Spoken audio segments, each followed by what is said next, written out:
जय हिंद प्यारे बच्चों। हम लोग मानचित्र कार्य को इस श्रृंखला को आगे बढ़ाते हुए आज हम लोग इकाई 8 मानचित्र कार्य के अंतर्गत जो हम लोग दूसरी किताब है इंटर भूगोल में भारत लोक और अर्थव्यवस्था, इसमें हम लोगों ने अभी तक इकाई 6 और 7 को दर्शाने का प्रयास किया है। इसके पहले वाले वीडियो लेक्चर में उसका लिंक डिस्क्रिप्शन बॉक्स में दिया गया है, वहां से जा करके आप बॉक्स से जो है पहले उसको देखिए, फिर आप इस वीडियो को देखिए। तो इसमें हम लोग इकाई 8 के अंतर्गत अध्ययन करेंगे संसाधन और विकास।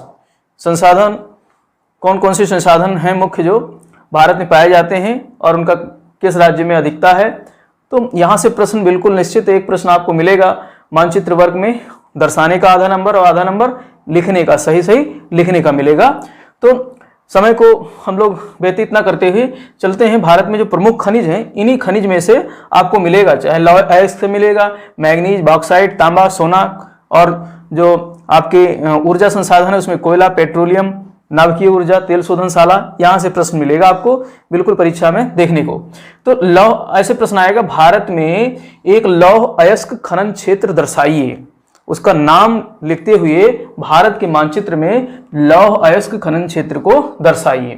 तो देखिए लौह अयस्क खनन क्षेत्र मयूरभंज ओडिशा में हम दर्शाएंगे।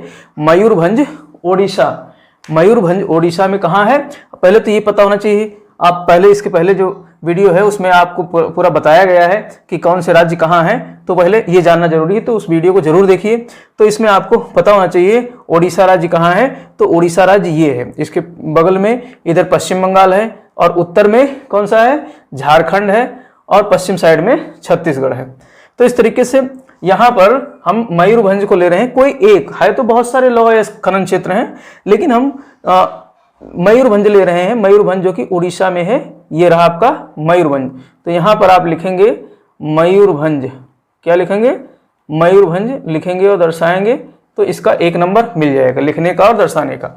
और दूसरा है मैग्नीज खनन क्षेत्र। मैग्नीज खनन क्षेत्र, तो मैग्नीज खनन क्षेत्र हम यहाँ पे ये भी उड़ीसा से ले रहे हैं।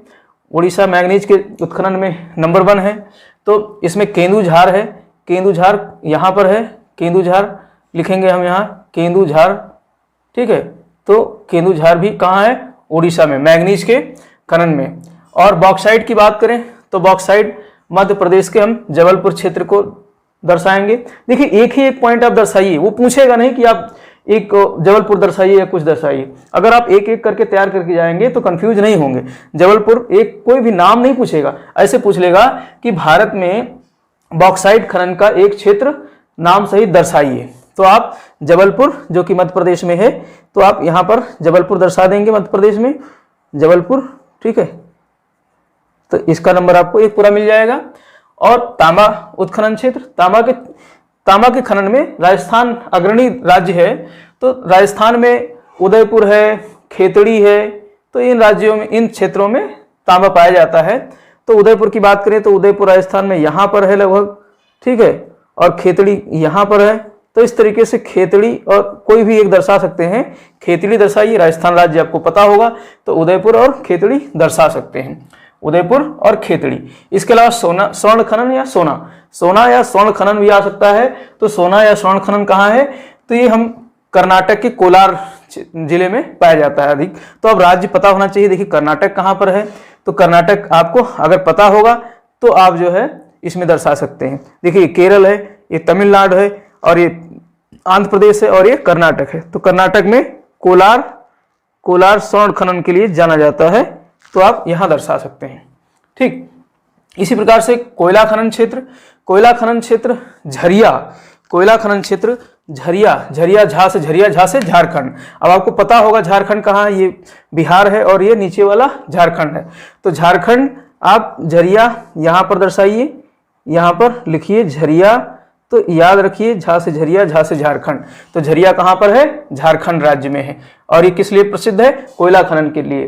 तो ये प्रश्न ऐसे आएगा, भारत में किसी एक कोयला खनन क्षेत्र को मानचित्र में दर्शाइए, उसका नाम लिखिए। और पेट्रोलियम उत्खनन क्षेत्र, पेट्रोलियम कहाँ से निकाला जाता है, तो भारत में ऐसे जो है क्षेत्र बताइए। राज्यों की अगर बात करें तो असम राज्य, ये जो है असम राज्य पूरा ये है, पेट्रोलियम उत्खनन के लिए जाना जाता है, ठीक है। तो यहाँ पर असम दर्शा सकते हो। और इसके अलावा जो है अंकलेश्वर गुजरात में है, जो कि खंभात की खाड़ी में यहाँ पर है अंकलेश्वर, तो आप यहाँ अंकलेश्वर दर्शा सकते हो इस तरीके से अंकलेश्वर, ठीक। और इसके अलावा बॉम्बे हाई जो कि बम्बई से थोड़ा सा दूर है, लगभग 200 नॉटिकल माइल अरब सागर में है, तो ये यहाँ पर आप बॉम्बे हाई दर्शा सकते हो। देखिए बॉम्बे हाई और बम्बई में अंतर है, बम्बई तो बिल्कुल तट पे है और बॉम्बे हाई बम्बई से लगभग 200 नॉटिकल माइल दूर अरब सागर में स्थित है। तो ये क्या है, पेट्रोलियम उत्खनन के लिए जो है पेट्रोलियम वेधन के लिए जाना जाने वाला प्लेटफॉर्म है, यहाँ से पेट्रोलियम अधिक मात्रा में निकाला जाता है। तो इस तरीके से पेट्रोलियम हो गया। अब पेट्रोलियम को, तेल को साफ करने की रिफाइनरी जो है तेल शोधन शालाएं हैं, इनसे भी प्रश्न आता है।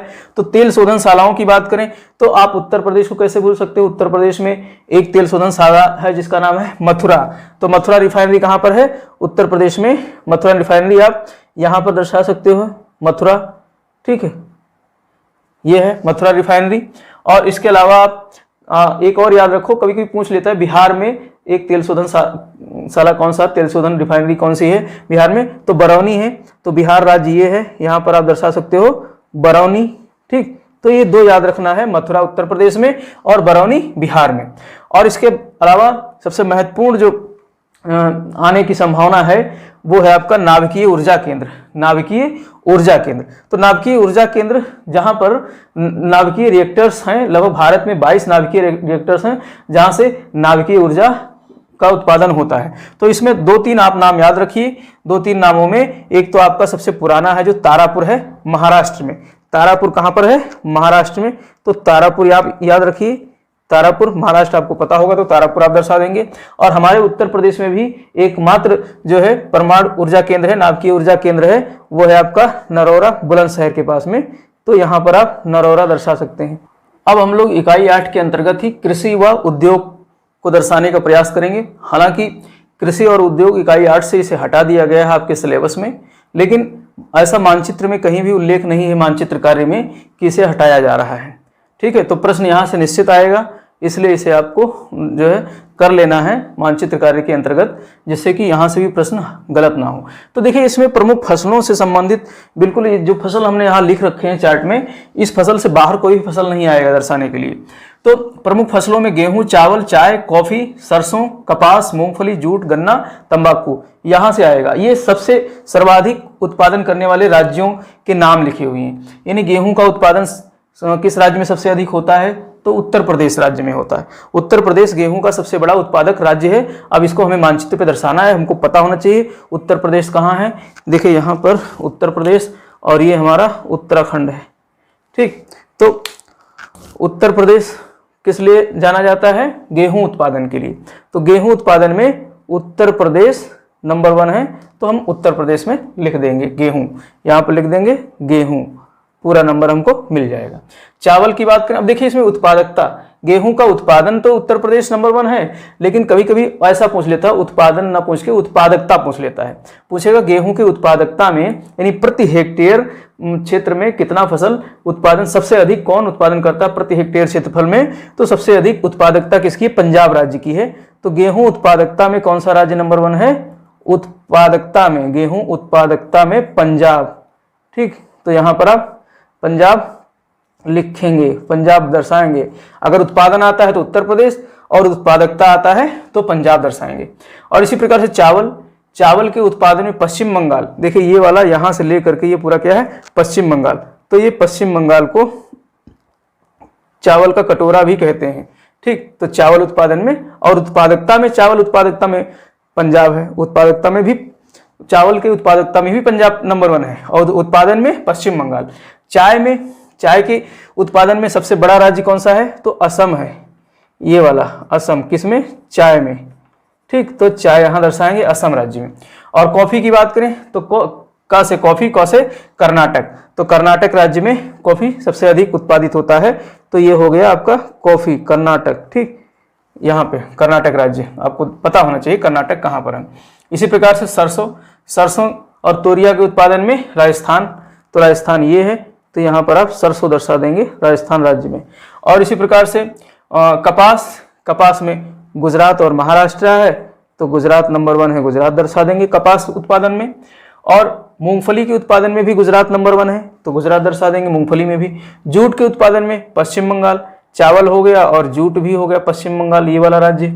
और गन्ना के उत्पादन में उत्तर प्रदेश, तो उत्तर प्रदेश गेहूं में भी नंबर 1 है और गन्ना में भी नंबर 1 है। इसी प्रकार से तंबाकू, तंबाकू आंध्र प्रदेश, तो ये आंध्र प्रदेश राज्य है और आंध्र प्रदेश तंबाकू के लिए सबसे महत्वपूर्ण जो है उत्पादक राज्य है।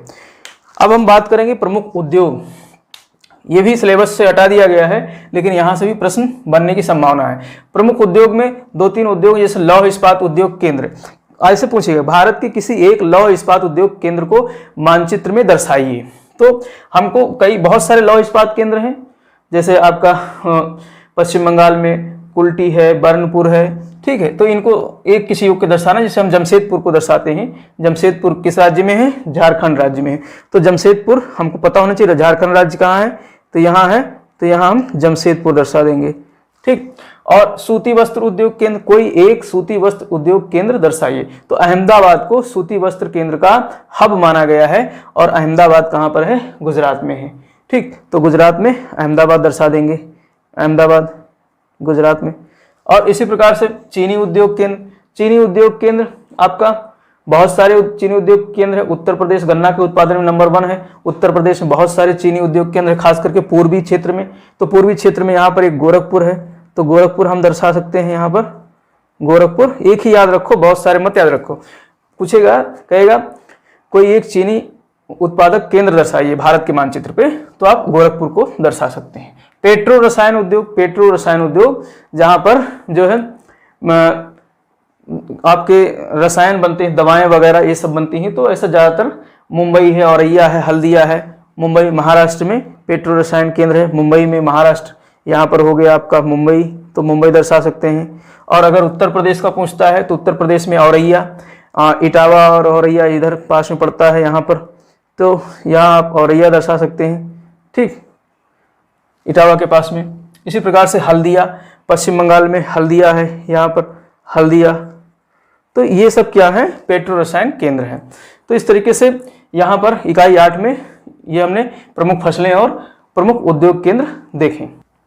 अब इकाई 9 के अंतर्गत हम लोग परिवहन, संचार और अंतर्राष्ट्रीय व्यापार, जो इकाई 9 है, इसमें हम लोग कुछ चीज़ें देखेंगे। हालांकि ये सिलेबस में नहीं है, 30% जो कोविड की वजह से हटाया गया है सिलेबस, उसमें ये पाठ्यक्रम से हटा दिया गया है। लेकिन हमने पहले ही बताया है कि मानचित्र कार्य में कहीं भी उल्लेख नहीं है कि जो परीक्षा में जो चैप्टर लिखने के लिए नहीं आएंगे उनसे मानचित्र वर्क नहीं आएगा। तो यहाँ से आने की संभावना है, इसलिए थोड़ा सा है, इसको भी हम लोग समझ लेते हैं। तो इसमें देखिए भारत का, इसमें परिवहन देखिए 3 तरीके के होते हैं मुख्य रूप से, सड़क परिवहन, रेल परिवहन और जल मार्ग, वायु मार्ग, ठीक है। स्थल, वैसे 3 रूप से स्थल मार्ग होते हैं, वायु मार्ग होते हैं और जल मार्ग होते हैं। तो यहाँ पर स्थल मार्ग पर हम लोग विशेष चर्चा करेंगे, जिसमें सड़क परिवहन और रेल परिवहन। तो सड़क परिवहन में सबसे महत्वपूर्ण जो है वो क्या है? नेशनल हाईवेज है, राष्ट्रीय राजमार्ग है। तो राष्ट्रीय, ऐसा पूछेगा भारत का सबसे लंबा राष्ट्रीय राजमार्ग दर्शाइए। तो सबसे लंबा राष्ट्रीय राजमार्ग कौन सा है? National highway 44। पहले नेशनल हाईवे 7 था, लेकिन अब ये बदल गया है, नेशनल हाईवे 44 हो गया है, जो भारत का सबसे लंबा नेशनल हाईवे है, जो कहाँ से? जम्मू कश्मीर में श्रीनगर से लेकर के और कन्याकुमारी तक 3475 किलोमीटर लंबा। तो इस तरीके से आप दर्शाएंगे, ये इस तरीके से श्रीनगर से लेकर के और कन्याकुमारी तक ऐसे दर्शा देंगे, पूरा नंबर आपको मिल जाएगा। यहाँ से प्रश्न बिल्कुल आ सकता है। तो ये नेशनल हाईवे सबसे बड़ा नेशनल हाईवे 3475 किलोमीटर। और भारत का सबसे लंबा एक्सप्रेसवे आप देखे होंगे, 6 लेन वाले जो एक्सप्रेसवे होते हैं, सबसे जो है फास्ट ट्रैक होते हैं, तो वो सबसे लंबा अभी तक उत्तर प्रदेश में आगरा से लखनऊ को जोड़ने वाला है, जो लगभग 300 किलोमीटर से भी अधिक लंबा है। तो ये आगरा से लेकर के पश्चिम में, यहाँ पर आगरा से लेकर के और यहाँ लखनऊ तक जो है, यहाँ पर ऐसे, तो ये आगरा लखनऊ एक्सप्रेसवे या लखनऊ आगरा एक्सप्रेसवे है, ठीक। तो ये उत्तर प्रदेश में है, सबसे भारत का सबसे लंबा एक्सप्रेसवे। और ऐसे रेल मार्ग से प्रश्न आ सकता है कि जो है नई दिल्ली व कोलकाता रेल मार्ग बीच में एक स्टेशन सहित दर्शाइए। आपके मानचित्र में नई दिल्ली से और कोलकाता के बीच एक रेल मार्ग दर्शाना है। तो नई दिल्ली आपको पता होना चाहिए, यहाँ पर क्या है, नई दिल्ली है, यहाँ पर नई दिल्ली है। और कोलकाता आपको पता होना चाहिए, कोलकाता यहाँ पर है, कहाँ पर है, पश्चिम बंगाल में। तो ये तो हमको पता चल गया। अब कह रहा है एक रेल मार्ग दर्शाना है, तो एक रेल मार्ग हम ले सकते हैं, एक रेल स्टेशन हम यहाँ प्रयागराज ले सकते हैं। क्या ले सकते हैं, प्रयागराज ले सकते हैं। तो इस पटना भी ले सकते हैं। तो इस तरीके से हम दर्शा सकते हैं, ऐसे ऐसे ऐसे ऐसे ऐसे, ठीक, ये इस तरीके से। यहाँ पटना भी पड़ेगा, तो हम कोई भी दर्शा सकते हैं और इसे कोई विशेष चिन्ह से ऐसे कह देगा, इस तरीके से चिन्ह द्वारा दर्शाइए। तो ये हम दर्शा सकते हैं नई दिल्ली से कोलकाता के बीच जो है रेल मार्ग, जो कि प्रयागराज स्टेशन, पटना स्टेशन, ये पड़ेंगे। और भारत का सबसे लंबा जल मार्ग, जल परिवहन, ये भारत में वैसे तो अभी जो परिचालन में है 6 मुख्य जलमार्ग हैं, राष्ट्रीय जलमार्ग हैं, जिसमें सबसे लंबा राष्ट्रीय जलमार्ग क्या है, नेशनल वाटरवेज नंबर 1 NW1, जो कि गंगा नदी पर बना हुआ है, प्रयागराज से लेकर के हल्दिया तक। तो प्रयागराज से लेकर के हल्दिया तक ये आपका नेशनल वाटरवेज है। हल्दिया यहाँ पर है, गंगा नदी के किनारे, ये रहा हल्दिया यहाँ तक। तो इस तरीके से आप दर्शा सकते हो, प्रयागराज से ये गंगा के सारे ऐसे ऐसे जो है ये, ठीक। तो ये NW1 है, जो काफ़ी लंबा जलमार्ग है। और इसके अलावा दूसरा लंबा जलमार्ग है ब्रह्मपुत्र नदी पर सादिया से धुबरी तक, यहाँ पर सादिया से लेकर के धुबरी तक। और भारत का सबसे बड़ा गैस पाइपलाइन से भी प्रश्न आता है। तो गैस पाइपलाइन सबसे बड़ा है HVJ, हजीरा, विजयपुर और जगदीशपुर। तो हजीरा, विजयपुर, जगदीशपुर, ये सबसे बड़ा क्या है, गैस पाइपलाइन। हजीरा यहाँ पर है गुजरात में, हजीरा, ठीक, हजीरा। और फिर विजयपुर मध्य प्रदेश में है, विजयपुर, और जगदीशपुर पूर्वी उत्तर प्रदेश में यहाँ पर है। तो इस तरीके से इसको आप ऐसे जोड़ दीजिए, तो ये पाइपलाइन हो गया, गैस पाइपलाइन हो गया, जो कि यहाँ जगदीशपुर है, ठीक। तो इस तरीके से ये HVJ इसको बोलते हैं। हजीरा गुजरात में है, विजयपुर आपको या बीजापुर या विजयपुर मध्य प्रदेश में है, और जगदीशपुर पूर्वी उत्तर प्रदेश में है। तो इस तरीके से ये भारत का सबसे लंबा क्या हो गया, 1750 किलोमीटर लंबा HVJ, हजीरा, विजयपुर और जगदीशपुर गैस पाइपलाइन। अब इसके अलावा कुछ प्रश्न पत्तन से बनते हैं, पत्तन या बंदरगाह। तो देखिए भारत के 9 राज्य तट पर स्थित हैं, गुजरात, महाराष्ट्र, और ये आपका कर्नाटक, और गोवा यहाँ मिट गया, और यहीं पर है ये छोटा राज्य गोवा, ठीक है। और केरल, तमिलनाडु, आंध्र प्रदेश, उड़ीसा और पश्चिम बंगाल। तो पूर्वी तट पर स्थित और पश्चिमी तट पर स्थित प्रश्न ऐसे पूछेगा, भारत के पूर्वी तट पर स्थित किसी एक बंदरगाह को नाम सहित मानचित्र पर दर्शाइए। तो हम यहाँ पर चलते हैं, जैसे हल्दिया भी एक बंदरगाह है, हल्दिया भी एक बंदरगाह है, कहाँ पर, पश्चिम बंगाल में। और इसके बाद में कोलकाता भी एक बंदरगाह है पश्चिम बंगाल में। फिर उड़ीसा में है पारादीप, कौन सा है, पारादीप उड़ीसा में है। फिर यहाँ चलेंगे विशाखापत्तनम है, विशाखापत्तनम कहाँ पर है, तो ये है आपका आंध्र प्रदेश में। और इसके अलावा पूर्वी तट पर जो कि तमिलनाडु में स्थित है, चेन्नई जिसको मद्रास भी कहते थे, तमिलनाडु की राजधानी। तो ये पूर्वी तट पर स्थित बंदरगाह है, इनमें से कोई एक आएगा, सब मत याद करिए, एक याद कर लीजिए, कोलकाता याद कर लीजिए, चेन्नई याद कर लीजिए। और इसी प्रकार से पूछेगा पश्चिमी तट पर स्थित किसी एक बंदरगाह को दर्शाइए। तो कांडला है, कांडला, ठीक है, गुजरात में कांडला। फिर कांडला के बाद में मुंबई, कांडला के बाद में मुंबई, मुंबई से ही थोड़ा सा नीचे जवाहरलाल नेहरू जो है पोर्ट, जवाहरलाल नेहरू पोर्ट, ठीक है, JNP जवाहरलाल नेहरू पोर्ट। और इसके अलावा कर्नाटक में है न्यू मैंगलोर, क्या है, न्यू मैंगलोर कर्नाटक राज्य में है। और केरल में है ये कोच्चि, केरल में क्या है, कोच्चि, यहाँ पर कोच्चि दर्शाएंगे। इकाई 10 है भौगोलिक परिप्रेक्ष्य में चयनित कुछ मुद्दे एवं समस्याएं। देखिए यहाँ से प्रश्न तो लिखने के लिए आएगा, लेकिन मानचित्र में दर्शाने के लिए बहुत कम संभावना है यहाँ से प्रश्न बनने की। लेकिन फिर भी हम लोग देख लेते हैं कुछ क्या समस्याएं हैं, जो हमारे चैप्टर में जो समस्याएं हैं उनसे संबंधित कुछ प्रश्न इस तरीके से बन सकता है। जैसे भारत की सर्वाधिक प्रदूषित नदी कौन सी है, सबसे ज़्यादा प्रदूषित नदी है यमुना नदी। तो अब दर्शानी नदी तो वैसे आएगा नहीं, क्योंकि फिजिकल ज्योग्राफी तो है नहीं, मानव भूगोल है भारत उसमें सेकंड ईयर में। तो सेकंड ईयर मानव भूगोल है, तो सर्वाधिक प्रदूषित नदी पूछ सकता है, तो सर्वाधिक प्रदूषित नदी यमुना नदी है। तो आप इस तरीके से आप दर्शा सकते हो, जो कि प्रयागराज में उसका संगम है। तो यमुना नदी आप दर्शा सकते हो इस तरीके से, सर्वाधिक प्रदूषित नदी। और एशिया की सबसे बड़ी मलिन बस्ती या स्लम बस्ती भारत में ही है धारावी, जो कि मुंबई में है, महाराष्ट्र में मुंबई में क्या है, धारावी। तो ये धारावी एशिया की सबसे बड़ी मलिन बस्ती है, गंदी बस्ती है, ठीक है। और सर्वाधिक प्रदूषित शहर, भारत के सर्वाधिक प्रदूषित शहर अभी गाजियाबाद है। गाजियाबाद जो दिल्ली के पास में है, उत्तर प्रदेश में है यहाँ पर। तो ये गाजियाबाद यहाँ पर आप दर्शा सकते हो, ठीक। सबसे प्रदूषित शहर है गाजियाबाद। ये उत्तर प्रदेश की नहीं, भारत की सबसे प्रदूषित शहर है, और भारत नहीं विश्व में भी इसका जो है प्रदूषण में सबसे ऊपर नाम है। और सबसे स्वच्छ शहर, जहाँ उत्तर प्रदेश का गाजियाबाद सबसे गंदा शहर है, वहीं पर प्रदूषित शहर है, वहीं पर सबसे ज़्यादा स्वच्छ शहर, सबसे साफ सुथरा शहर है इंदौर। इंदौर जो कि मध्य प्रदेश में है, तो इंदौर आप लगाओ, मध्य प्रदेश में इंदौर सबसे स्वच्छ शहर है। तो इस तरीके से ये इस चैप्टर इकाई से कुछ मुद्दे हैं, कुछ समस्याएं हैं, यहाँ से इस तरीके से प्रश्न आ सकता है। तो मानचित्र कार्य में हमने 2 वीडियो के माध्यम से ये भारतीय जो इंटर की जो भारतीय भूगोल है, वहाँ से हमने बहुत सारी प्रश्नों को हल किया 2 वीडियो के माध्यम से। और इसके बाद हम लोग अगले वीडियो लेक्चर में जब मिलेंगे, तो वहाँ पर हम मानव भूगोल के मूल सिद्धांत जो पहली पाठ्यपुस्तक है, वहाँ से हम लोग मानचित्र कार्य विश्व के परिप्रेक्ष्य में करेंगे। तो यहाँ पर भारत का कर लिया, दूसरे वीडियो में हम लोग विश्व के परिप्रेक्ष्य में, वो भी कम से कम 2 वीडियो में उसको हम कवर करेंगे। तो इसी के साथ आप लोग हमारे इस चैनल पर बने रहिए, और अगर वीडियो अच्छा लग रहा है, आपको नॉलेजेबल है, तो अपने दोस्तों को भी शेयर कीजिए, और साथ में बेल आइकन को भी प्रेस करके रखिए। तब तक जय हिंद, जय